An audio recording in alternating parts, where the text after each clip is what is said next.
can ask him. Nine, congratulations on this win here. I know you guys had some shaky previous series, but how confident were you coming into this one coming up against Gaimin, and how does it feel to win? Hello, first of all. So we weren't like confident. We didn't really set expectations because the last two series we played were rough. Mhm. We didn't expect to lose that one. These ones, I mean. So for this game, I think we just tried to prepare better than for the other matches, and it worked out. Yeah, it worked fantastic. You talk about that preparation. How long has a carry Night Stalker and the Radiance AM sort of been in the works for Tundra? I mean, it's been mumbled about every now and then, and just need to wait for the right game to make an appearance. And these were the ones. They were perfect. Congratulations on the win. I just wanted to ask, in the draft of the last game on the panel, we were pretty confident, I'd say, that you guys would pick up the Naga Siren in place of where the DK was. We thought it was like a good game. Would you be able to give some thoughts on like why you picked the DK there, or why you thought Naga was not as good anymore?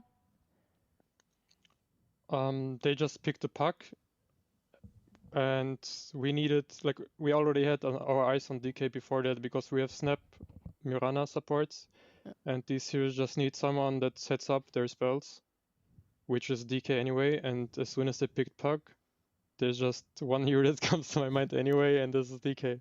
Yeah. So it wasn't really a hard decision.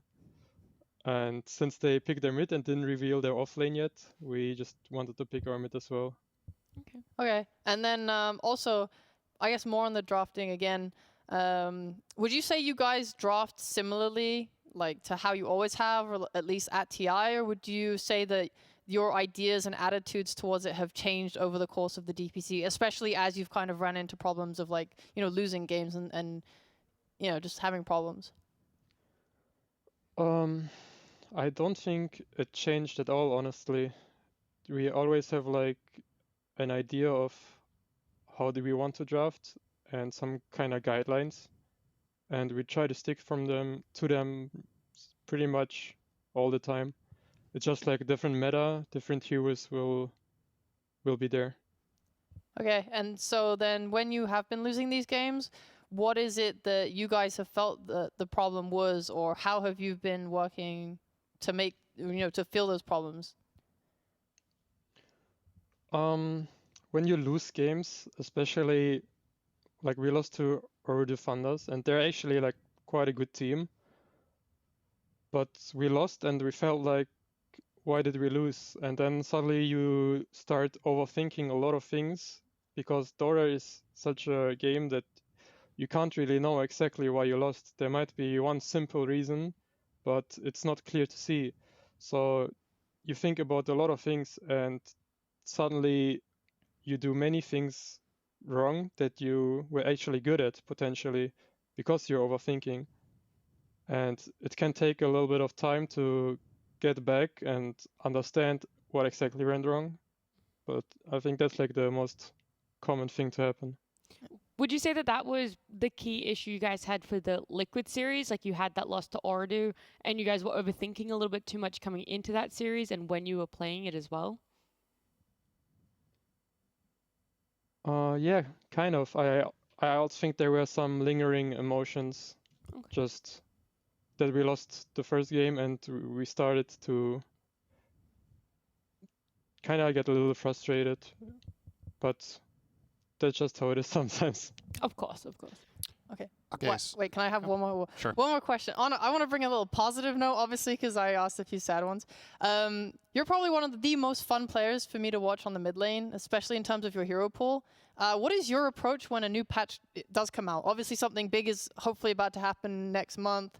Like, is that like really? Does that reignite your passion for the game a lot? Like, how are you gonna look at your mid pool on the new patch?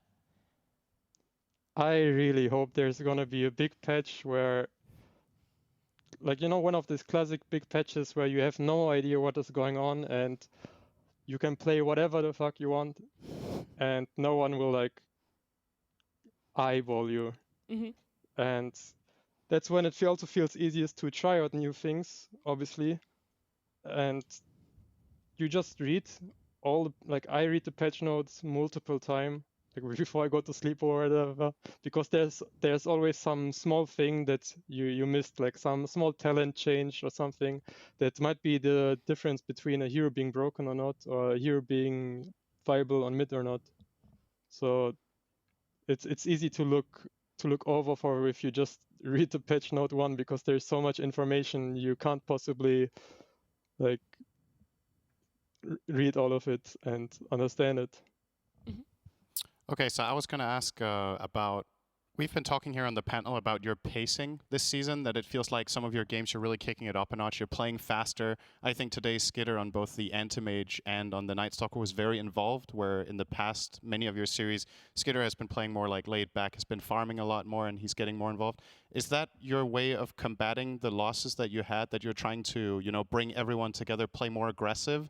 And also, was that a deliberate choice when the season started? Because I feel like we noticed very clearly in your first series or two that you were really, upping the speed, where Tundra generally maybe plays a slower mid game and is more farm intensive. Yeah, we've definitely changed our approach a little bit. Like, we wanna play for our pressure, and we wanna keep on pressuring when we have the possibilities. And we have been kind of slow for a little bit, but I don't even, like, we didn't even try to be a slow team or something. It just, I don't know, that's just how we ended up playing. But now we are trying to just keep the pressure up and focus on making the enemy sweat. Well, That's the funnest way to play. it is. I just want to follow up for the question Sheep had before about like how you look at mid heroes and try and find something new and fun. Regardless of what patch we were on or what changes are to come, what hero would you love to play in mid lane? Like if you had control over buffing a certain hero that you could play in mid, which hero would it be? I mean, I don't know if you expect some fun answer right now, but I miss my boy Void Spirit. I'm trying him every now and then, and the hero feels so bad right now, and I get a little sad. Wait, but Void Spirit... It's a fun hero. Okay, yeah, It is fun. No, it's fun. It's a cool hero. But there was like Chris Luck and stuff was playing it at the Major. Did you not think it looked good in those situations? Not really. It's Chris Luck, he can make anything work. Yeah. He's like one of those players as well. All right, fair enough. All right, hopefully we can But have this. I feel like if Void Spirit works, there's probably like another hero that worked as well, or better. That makes sense. Yeah, that's a very good point you have there. But Nine, thank you so much for joining us. Thank you so much for the insight, and congratulations again. Thanks for having me. Goodbye. Bye. Thank you.